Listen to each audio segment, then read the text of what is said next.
Is your Toyota Camry's alarm constantly going off? Here's a breakdown of the main culprits.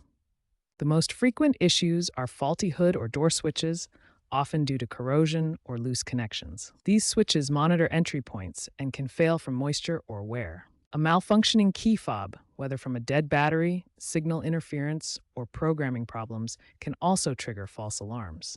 Finally, overly sensitive alarm settings can react to minor vibrations or electrical glitches. Newer Camrys, 2022-2025, might experience immobilizer issues, which can often be resolved with OTA updates.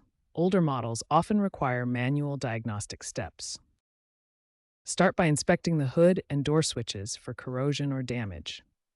Clean the contacts and apply dielectric grease to prevent false alarms. Next, check your key fob battery and reprogram it using Toyota's diagnostic tool if needed. Bluetooth interference from smart devices can trigger alarms. For newer models, adjust sensitivity settings through the infotainment system or smartphone app. Use apps like Torque or BlueDriver with an OBD2 scanner to check for error codes such as B1000 indicating sensor faults.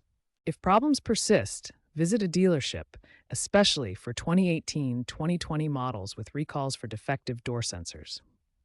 Regular maintenance like switch cleaning prevents many issues.